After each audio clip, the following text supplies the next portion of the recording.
ለህይወት ነው የምኖረው ዘናብዬ ካመት አንዴ ነው ህልም ማዘጋጀው ሽሮ በርበሬም እንደዛው ዝንጥዬ ነው የምኖረው ውስጥ ገብቼ እንዳወራ የተቀባውት ነበር አራት ቦታ ላይ ማለት ነው ገና መጀመሪያ እየሳኩም ቢብያቸው ማለት ነው ምች በረም ሁለቱም ጉንጭሽ መታ እንደነበር አሁን በቀዳም ተከተል ነገር ግን እንደዚህ አምስተኛ ላይ ተደፈረ ያልሽ ጭንቃሪ በዚያ ልክ መጀመሪያ አሰልፈውን ስለነበረ ሶስቶቹ አራቶቹ ተሄዱ በኋላ እኔ አምስተኛ ላይ ነበርኩ በአምስተኛው ሰዓት ላይ ምንድነው ታኛል ሰላም ቤተሰቦች እንዴት ናችሁ ዛሬም እንግዲህ እንደተለመደው ለእናንተ የሚመጥኑ አሪፍ ቪዲዮችን ይዤላችሁ መጥቻለሁ ትንሽ እስኪ ወደ ኋላ ልመልሳችሁ በኢቢኤስ ቴሌቪዥን እንግዲህ ሁላችንም የምናውቀው አዲስ ምዕራፍ በሚል ፕሮግራም ላይ የቀረበችውን ብርቱካን ጉዳይ ሁላችንም ሰምተናል ብዬ ተስፋ አድርጋለሁ እናም ሙሉ ለሙሉ ደረጃ እውነተኛ ታሪክ በሚመስል መልኩ ድራማውን እንደሰሩትም ተደርሶበታል እናም ከሱ ጋር በተያያዘ አዳዲስ መረጃዎችን የሚያሳይ ቪዲዮ ይዤላችሁ መጥቻለሁ ወደ ቪዲዮ ብርቱካን እንግዲህ ድራማ እንደሰራችም ሁላችንም እናውቃለን እናም የድራማው መጀመሪያ ምን ይመስላል የሚለው ነገር እንከታተል የብርቱካን ያልሆነው የብርቱካን ታሪክ በቴሌቪዥን መሰራጨቱን ተከትሎ ከተለያዩ አቅጣጫዎች የገንዘብ ድጋፍ ጎረፈላት የንግድ ባንክ አካውንቷን በሁለት ቀናት ጊዜ ውስጥ ብቻ 3 ሚሊዮን በላይ ገንዘብ ገቢ ሆነለት ቪዲዮልን እንድጣራና ጥቃት እንደደረሰብኝ እንዳወራ ያደረገው ካሳሁን ነው ምንም አይነት ማስረጃ የለንም ደምቢዶሎ እንደተማረች ደምቢዶሎ ዩኒቨርሲቲ ስለመሆኗ ለማጣራ ሙከራ ያርጋለው ምንም አይነት መረጃ አላገኘውም ኮንፊውዥን ከመፍጠር አንፃር ግን ልክ ነው ስለመደፈሯ ፖሊስ ማስረጃ አላጣራውም ስለመደፈሯ ምንም የሐኪም ማስረጃ አላገኘንም ከተፈቀፈቀች ጠባሳ መኖር ነበረበት እዚህ ጋናት ላይ ከተፈረከሰች የተሰፋ ነገር መኖር ነበር ይሄንን እንትን በቢላዋ በምላጭ ነገር ተለተሉኝና የምትለውን የሆነ ግንባሯ ላይ የሆነች ምልክት ነበረቻትና በቃ ከዛ ጋር ነው ሊንክ ያረኩት የሆነ ፊቷን ዞር ብዬ ሳይ የሆነ እዚህ ጋር ግንባሯ ጋር የሆነ ምልክት አለና ምናልባት እሱን ለመግለጽ ፈልጋ ነው ብዬ ነው ያሰብኩት እዚህ ለሁለት ተሰንጥቆ ነው ለሁለት ተከፍሎ ነው የተባለው ማለት ነው ይሄው ኖርማል ነው ምንም ነገር የለም ገባ በቢላም የተፈቅፍቅ ያለ የተባለው ይሄው ፊቴም ኖርማል ነው ቪዲዮውን እንግዲህ እንደተከታተልነው ምንም አይነት ጠባሳ እንደሌለባትና ምንም አይነት ጥቃት እንደደረሰባት የሚያሳይ ምልክት የላትም ይህ ሁሉ የተደረገው እንግዲህ ድራማ እንደመሆኑ መጠን በሜካፕ የተሰራ እንጂ ፍጹም ጥቃት እንዳልደረሰባት የሚያሳይ ቪዲዮ ነው ብርቱካን ነግሬሻለሁ ከዚህ በፊት ይሄ ታሪክ ያንቺ ታሪክ ብቻ አይደለም የከሌ ታሪክ ብቻ አይደለም የአማራ ህዝብ ታሪክ ነው የእያንዳንዱ ቀድማ የነገረችሽ እንደዚህ እንደሰራይ ታውቃለች ኢቢኤስ ላይ ከቀረበች በኋላ ምንድነው ማታውቀው እሺ ኢቢኤሶች መጥተው ቀርጠዋታል እኔ በግልጽ ነው የምነግርሽ እንደ እህት ነው የምነግርሽ መደበቅ አለባት ይሄ ሚዲያ ላይ ከወጣ ሳይወጣ ነግሬያታለሁ ሚዲያ ላይ ከወጣ መንግስት ይገልሻል ብያታለሁ ይሄ የመንግስትን ትልቅ ፖለቲካ ነው የሚያበላሽው ቀልድ አይደለም ከኢትዮጵያ እስከ አሜሪካ የአሜሪካ መንግስት እኮ ያውቃል ይሄን ጉዳይ ቀልድ መስሎሽ ነው እግዚአብሔር ምስክሬ ነው እኔ በልጄ ነው የምለው አሜሪካ መንግስት ድረስ አሳውቀናል እኮኛ እቺ ልጅ በቃ ኮንታችን የራሳ የጋራ ታሪካችን ናት በሌላ በኩል ደግሞ እዚህ ጋር የብርቱካን ታላቅ እህት የሆነችው ቃሏን ሙሉ ለሙሉ ሰጣለች እና ትልቅ ውሸት እንደሆነና እሷም ቪዲዮን ከህዝብ እኩል ማታ እንዳየችው ነው የገለጸችው እስቲ አሁን ደግሞ ድራማውን የሚያሳይ ቪዲዮ ተከታትለን እንመለስ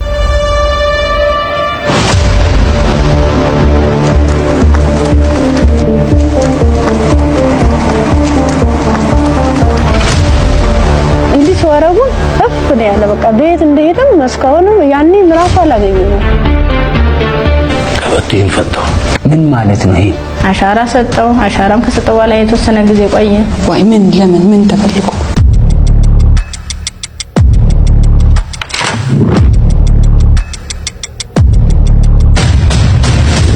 በምላጭ ነገር ተለተሉኝና የምትለውን እዚህ ጋናት ላይ ከተፈረከሰች ፊልም ነው እንዴ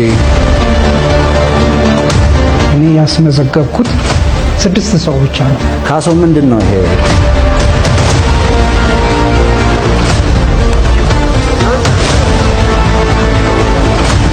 በጫካ ውስጥ ያለች ለመደፈሯን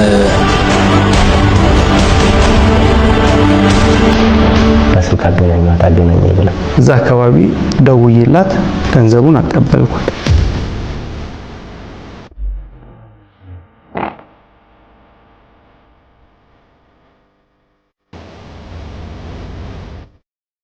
ድራማው እንግዲህ በከፊል እንደተከታተላችሁት ይህንን ይመስል በጊዜው ሁላችንም እንደምናውቀው የኢቢኤስ ጋዜጠኛ የሆኑት ዘወትር ደሳለኝና ሉላ ገዙ በቁጥጥር ስር እንደዋሉ ይታወቃል። በዚህ ዙሪያም የሰጡት አዲስ መግለጫ አለ፣ እንከታተል። ሰው ልጅ ለምን በዚህ ልክ ሊሆን ይችላል? በቃ ስጠይቅ ነበር። እንዴት? ለምን? ወይ ምን? ለምን? ምን ተፈልጎ? እስካሁን ያልተመለሰልኝ ጥያቄ ነው ለራሴ። ምን ማለት ነው ይሄ? ምንስ ይፈጥራል? ኮሚኒቲ ማዕከልስ ነገ ምንድነው የሚፈጠረው? በዚህ በተነሳ ግጭት ቢፈጠር ምንድነው የሚዲያ የሚጠቀም? የሚዲያ ሚናስ ይሄ ነው ወይ መሆን ያለበት? ይሄ በጣም አስደንጋጭ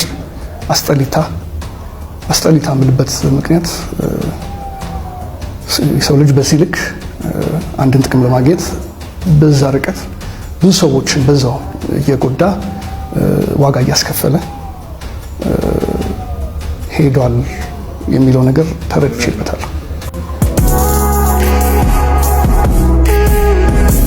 ዜጎችን ማስተማር፣ ማዝናናትና መረጃ መስጠት በሚል ዓላማ የተቋቋሙ መገናኛ ብዙሃን አንዲት ጥቂት ስህተት አፈትልካ ለሚሊዮኖች ከደረሰች በኋላ በዜጎችና በሀገር ላይ ሊደርስ የሚችለውን አደጋ ከታሪክ መገንዘብ ተረድተው ጥንቃቄ ሊወስዱ ይገባል።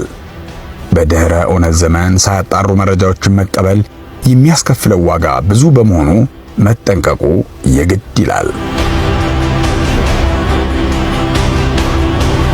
የብርቱካን ያልሆነው የብርቱካን ታሪክ በቴሌቪዥን መሰራጨቱን ተከትሎ ከተለያዩ አቅጣጫዎች የገንዘብ ድጋፍ ጎረፈላት። የንግድ ባንክ አካውንቷን በሁለት ቀናት ጊዜ ውስጥ ብቻ 3 ሚሊዮን በላይ ገንዘብ ገቢ ሆነለት። በሌላ በኩል ደግሞ የማህበራዊ ሚዲያ ገጾችን ትኩረት እንዲስብና ነውጥ እንዲጎትት ታስቦ ጉዳዩን ማራገብ ተጀመረ። ከሴራው ጋር የተነካኩና የቴሌቪዥን ፕሮግራሙን መተላለፍ በጉጉት ሲጠብቁ የነበሩ የጥፋት ቡድኑ አባላት፣ የፖለቲካ ውንብድናው ባለቤት የሆኑ ሴረኞች፣ የኢትዮጵያ ታሪካዊ ጠላቶች፣ የማህበራዊ ሚዲያው ተዋናዮች ብዙዎቹ ዝግጅቱ በተላለፈበት ቅጽበት ያራግቡት ጀመር። ባይሳካላቸውም አመጽ እንዲነሳ ህዝቡም ተቆጥቶ አደባባይ እንዲወጣ ጎተጎቱ።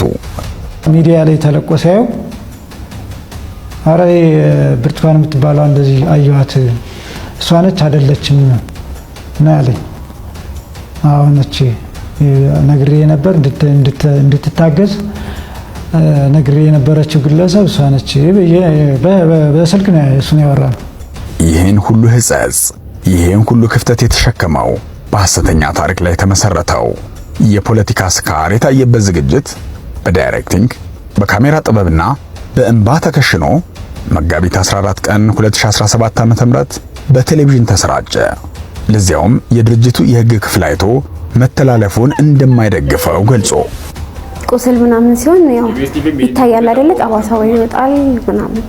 እሱ ነገር ስላልነበረኛ የምናየው ነገር ስላልሆነ እውነተኛ እና ትክክለኛ ሐሳብ አልመሰለንም። ስለዛ በወቅቱ እሱን ሐሳብ ተናግረናል። የሚዘገንን ከመሆኑ ብዛት የተነሳ ጭራሽ እንደውም ፊልም ነው እንዴ አክቲንግ ነው እንዴ የሚያስብል ሁላ ቪዲዮ እንግዲህ የተከታተላችሁት ይህንን ይመስል ነበር። ህግን አለማወቅ እንግዲህ ከተጠያቂነት እንደማያድን ሁላችንም ማውቀን ትክክለኛውን መረጃና ትክክለኛውን ቪዲዮ ለህዝብ ማስተላለፍ እንዳለብን ከወዲሁ ገልጻለሁ። ይህ ትወና ደግሞ በጋዜጠኞች አንደበት ሲገለጽ ምን ይመስላል የሚለው ነገር ልጋብዛችሁ። ብርቱካን ነግሬሻለሁ ከዚህ በፊት ይሄ ታሪክ የአንቺ ታሪክ ብቻ አይደለም፣ የከሌ ታሪክ ብቻ አይደለም፣ የአማራ ህዝብ ታሪክ ነው። ይያንዳንዱ ቀድማ የነገረችሽ እንደዚህ እንደሰራይ ታውቃለች። ኢቢኤስ ላይ ከቀረበች በኋላ ምንድነው ማታውቀው? እሺ ኢቢኤሶች መጥተው ቀርጠዋታል። እኔ በግልጽ ነው የምነግርሽ፣ እንደ እህት ነው የምነግርሽ። መደበቅ አለብሽ፣ መደበቅ አለባት። ይሄ ሚዲያ ላይ ከወጣ ሳይወጣ ነግሬያታለሁ። ሚዲያ ላይ ከወጣ መንግስት ይገልሻል ብያታለሁ። ይሄ የመንግስትን ትልቅ ፖለቲካ ነው የሚያበላሽው፣ ቀልድ አይደለም። ከኢትዮጵያ እስከ አሜሪካ የአሜሪካ መንግስት እኮ ያውቃል ይሄን ጉዳይ። ቀልድ መስሎሽ ነው? እግዚአብሔር ምስክሬ ነው። እኔ በልጄ ነው የምምለው። አሜሪካ መንግስት ድረስ አሳውቀናል እኮ እኛ። እቺ ልጅ በቃ እኮ እህታችን የጋራ ታሪካችን ናት ብለን እህቷ እንደሰጠችው መግለጫ እንግዲህ ይህ ጉዳይ ህዝብ ጆሮ ላይ ከደረሰ ትልቅ ዋጋ እንደሚያስከፍላትም ነግራት ነበር፣ ግን ደግሞ አልሆነም። ቤተሰቦች እንግዲህ ለዛሬ ያስኳቸው ቪዲዮዎች እነዚህ ይመስል ነበር። ሙሉ ድራማውን የሚያሳይ እንግዲህ ቪዲዮን ይዤላችሁ መጥቻለሁ። እኔ ከወዲሁ ተሰናበትኳችሁ። ቪዲዮን ላይክ ሳታደርጉ ጀምራችሁ ላይክ አድርጉ። ሀሳብ አስተያየት ካላችሁ ደግሞ ኮሜንት ላይ አስቀምጡልኝ። ለዚህ ቻናል ልትኖች ደግሞ አሁንም ሰብስክራይብ እንድታደርጉ ስል እጠይቃለሁ። በቀጣይ አሪፍ ቪዲዮዎች እስከምንገናኝ ድረስ መልካም ጊዜ። እንትን ትላለህ ምናምን ነገር አይደል? እሺ አልኩት። ገባን ማለት ነው ጫካ።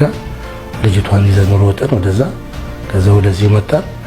ከዛ በኋላ እዛ ጋር ቆሙ አለን። ቀበቷቸውን ፈቱ አለን። ቀበቶን ፈታው። ይሄ ነው የነበረው። በጫካ ውስጥ እያለች ለመደፈሯን እና በጫካ ውስጥ ብዙ የእግር ጉዞ እንዳደረገች እሷን ሲል ለመቅረጽ ከተዋናዮች ጋር እዚህ በፈረንሳይ አካባቢ የሚገኘው በጉራራ ጫካ ነበር የመጣው ነው።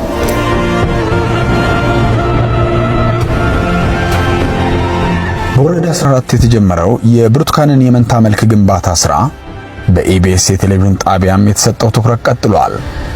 በጣቢያው የአዲስ ምዕራፍ ፕሮግራም ዳይሬክተር የሆነው ታሪኩ ኃይሉ ብርቱካንን ለቀረጻ ማዘጋጀቱን በትጋት እየተወጣ ነው። ለፖለቲካዊ ትወና ዝግጁ መሆኗን የተመለከተው ታሪኩ ቀደም ሲል ተመዝግበው ተራቸውን እየተጠባበቁ ከሚገኙ ሌሎች ባለታሪኮች ለብርቱካን ተመስገን ቅድሚያ ሰጠ። የፈጠራ ማንነቷን በማላበስ በውሸት ላይ የተመሰረተውን ታሪክ መስራት ጀመረ። ታሪኩን የሰጠኝ በጀን የሰጠኝ እዚህ አይደለም እዚያኛው ነው፣ ቤቴ ነው ስለማመድ የነበረ። ባለቤትሽ እንዳዩ ደብቂ እኔና አንቺ ብቻ ነን ሚስጥሩን መያዝ የምንችል ብሎ ቃል ገብቶልኝ ስለነበር አልጋ ውስጥ ነበር ያስቀመጥኩት የነበረ። ተከራይታ ትኑር አትኑር የማውቀው ነገር የለም። ሚስቴ ናት፣ ቤቱን አላውቅም። እዚህ ጋር ምላሽ የሚሹ ነጥቦችን እናንሳ። ስለሚከናወነው ቀረጻ የብርቱካን ባለቤት እንዳያውቅ የተደረገበት ምክንያት ምንድነው? ብርቱካን ቤቴ ነው ብላ ያሳየችውን የምትቀረጽበትን ቤት የተከራየው ማን ነው? ስለተቀረጸው የብርቱካን ታሪክ እውነተኛነት ጉዳይ እንኳን አለመግባባታቸው ስለምንድን ነው? 7000 ብር እንደሰጠኝ ቤት መከራየቴን እንደ ማረጋገጫ ቀጥታ ኢቢኤስ ሄድኩኝ። ተከራይቻለሁ ብዬ ያንን 3000 ብር መልሼ ይዤ ሄድኩኝ። ይዤ በሄድኩበት ሰዓት ተከራይቻለሁ ቤቱ ነው አብረን እንሂድና እንየው ግቢውን አልኩኝ። አምጥቼ አዩት። ካዩት በኋላ ኢቢኤሱ ማለት ነው ታሪኩና ሌላም ሰራተኞች አሉ አብረው መጥተው አይተውት ግቢውን ቸክ አድርገው ሄዱ። በሌላኛ ቀኑ ነው ለቀረጻ የመጡ። የብርቱካን የፈጠራ ታሪክ እንዲሁ በድንገት ተገኝቶ እየተሰራ አልነበረም። ብርቱካን አዲስ ማንነት ተላብሳ ያልሆነችውን ሆና ያልኖረችበትን ሕይወት ያልደረሰችበትን ስፍራ እየጠቀሰች የተጻፈላትን ታሪክ ተረከች። ቆሰልሁ፣ ተተለተልሁ።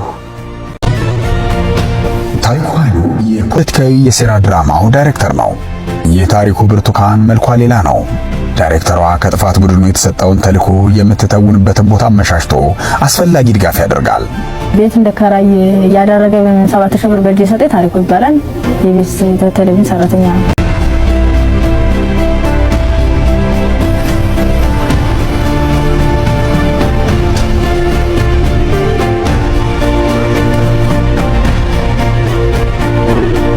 ከዚያም በአዲስ አበባ ከተማ ነፋሻማ ወደሆነው ፈረንሳይ ለጋሲዮን ሰፈር ጉራራ በተባለ ጫካ ውስጥ ወስደው ለዚሁ ስራ ቀድሞ በተመረጠችው ተዋናይ አማካይነት የደንቢዶሎ ጫካ በማስመሰል ቀረጻ ያከናውናሉ። ዛሬ 3 ሳምንት ምናምን አካባቢ በፊት ደወለልኝ። ቀረጻ አለ ለአዲስ ምዕራፍ አለኝ። እሺ አልኩት። ከስቱዲዮ ነው ወጣ ነው ካሜራማንና ዳይሬክተሮች ታዝዤ ወደ ስራ ወጣን። በመሀል ላይ እየተደዋወለ ነበር እና ልጅ ይቀርበታል ይመስለኛል። ማን ነው? ታሪኩ ዳይሬክተሩ ማለት ነው። ከዛ ተደዋወለ። በጨረሻ ላይ በቃ እንሂድ ብሎ መንገድ ላይ ቆመን እየጠበቅነው ነበር። ሄደን ከዛ ጉራራ የሚባለው ማለት ነው ጉራራ ፈረንሳይ ሰፈር ይዛ ነበር። ከዛ መጡ። የመጡት ሁለት፣ አንዱ ሹፌር፣ አንዱ ካሜራማን፣ ከሱ ጋር አንድ ካስት እንደኔ ወንድ እና ደግሞ ራሱ ታሪኩ ማለት ነው መጡ። ከዛ ጫካ አለ ከኛ ወደ ላይ ወደ አንቆርጫ መሄጃ ጋር። ከዛ እዛ ጋር መኪናው ቆመ። ወረድን። በቃ ከዛ ዳይሬክት ሲያደርግ የነበረው ሩጭ ሲለኝ ትንሽ ሮጥኩኝ። እግሬ ጋር ሲቀረጽ ነበረ። ከዛ የሆነ ድንጋይ ጋር ቁጭ አልኩኝ። ተቀረጸ። በቃ በአጠቃላይ 20 ደቂቃ አልፈጀም ቀረጸ። ልክ ከዛ እንደደረስን ካስት ይቀርበታል። ከዛ ላይ መጣና በሱ ቦታ ይሄን ስራ ከሚበደል ይሄን ነገር ሸፈነልኝ ምናምን ነገር አለ። እሺ አልኩትኝ። ታሪኩ ይባላል ማለት ነው። ከዛ በኋላ አስረዳኝ ያለውን ነገር ልጅቷ እንደ ደፋሪ ሆነ እንትን ተላለ ምናምን ነገር አይደል? እሺ አልኩት። ገባን ማለት ነው ጫካ። ልጅቷን ይዘን ወጣን ወደዛ። ከዛ ወደዚህ መጣ። ከዛ በኋላ እዛ ጋር ቆሞ አለ ቀበቷቸው ፈቱ አለ። ቀበቶኝ ፈታው። ይሄ ነው የነበረው። በጫካ ውስጥ እያለች ለመደፈሯን እና በጫካ ውስጥ ብዙ የእግር ጉዞ እንዳደረገች እሷን ሲል ለመቅረጽ ከተዋናዮች ጋር እዚህ በፈረንሳይ አካባቢ የሚገኘው በጉራራ ጫካ ነበር የመጣ ነው።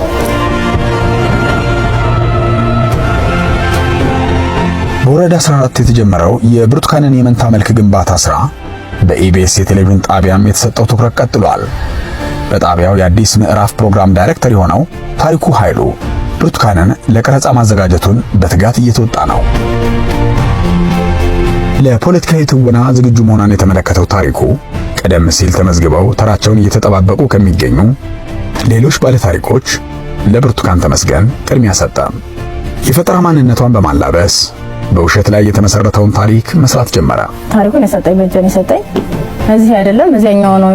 ቤቴ ነው ስለማመድ የነበረ ባለቤትሽ እንዳዩ ደብቂ እኔና አንቺ ብቻ ነን ሚስጥሩን መያዝ የምንችል ብሎ ቃል ገብቶልኝ ስለነበር አልጋ ውስጥ ነበር ያስቀመጥኩት የነበረ። ተከራይታ ትኖር አትኖር የማውቀው ነገር የለም። ሚስቴ ናት፣ ቤቱን አላውቅም። እዚህ ጋር ምላሽ የሚሹ ነጥቦችን እናንሳ።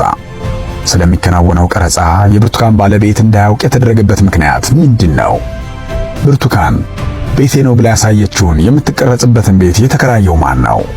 ስለተቀረጸው የብርቱካን ታሪክ እውነተኛነት ጉዳይ እንኳን አለመግባባታቸው ስለምንድን ነው? 7,000 ብር እንደሰጠኝ ቤት መከራየቴን እንደ ማረጋገጫ ቀጥታ ኢቢኤስ ሄድኩኝ። ተከራይቻለሁ ብዬ ያንን 3,000 ብር መልሼ ይዤ ሄድኩኝ። ይዤ በሄድኩበት ሰዓት ተከራይቻለሁ ቤቱ ነው አብረን እንሂድና እንየው ግቢውን አልኩኝ። አምጥቼ አዩት። ካዩት በኋላ ኢቢኤስ ማለት ነው ታሪኩና ሌላም ሰራተኞች አሉ አብረው መጥተው አይተውት ግቢውን ቸክ አድርገው ሄዱ። በሌላኛ ቀኑ ነው ለቀረጻ የመጡ። የብርቱካን የፈጠራ ታሪክ እንዲሁ በድንገት ተገኝቶ እየተሰራ አልነበረም። ብርቱካን አዲስ ማንነት ተላብሳ ያልሆነችውን ሆና ያልኖረችበትን ሕይወት ያልደረሰችበትን ስፍራ እየጠቀሰች የተጻፈላትን ታሪክ ተረከች። ቆሰልሁ፣ ተተለተልሁ፣ ተጨቀጨቅሁ፣ ተራብሁ የሚሉና ሌሎች ተስፋ አስቆራጭ የፈጠራ መከራዎችን ባዙን በዋጅባ በመርዝ በተለወሱ ቃላት ከሽና ተወነች። የሕዝብ ስሜትን ኮርኩረው ቁጣና ቁጭት አቀጣጥለው ሰው ወገን ለይቶ እንዲጣላ በአብሮነት ለዘመናት የኖረውን ሕዝብ በማናከስ ለጊዜያዊ የርካሽ የፖለቲካ ትርፍ በኢትዮጵያ ምድር እልቂት እንዲቀጣጠልና በዚህም በሀገሪቷ እየታየ ያለውን ሰላም ለማደፍረስ በከፍተኛ ሁኔታ ጥረት አደረጉ።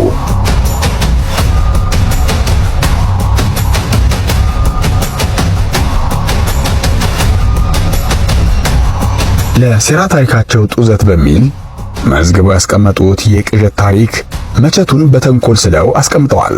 ብርቱካን ያልደረሰችበትን አካባቢ ደምቢዶሎን የመጥራቷ ምክንያት ሳይቀር በሴራ አባላቱ መካከል መግባባት አልተደረሰበትም።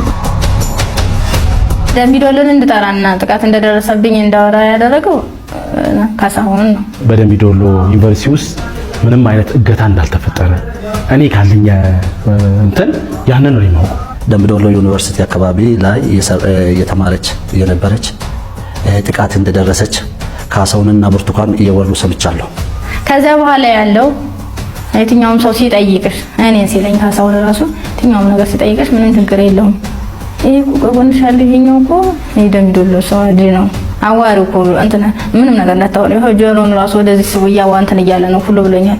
እሱ እንደውም የነቀይ የደወሹ ያለ ረጅም ነው እና 1 አመት ምናምን የሆነው ከመጣ ያ ማለት ወሳኝ ሁነት ከመስራት ከጀመረ 1 አመቱ ነው።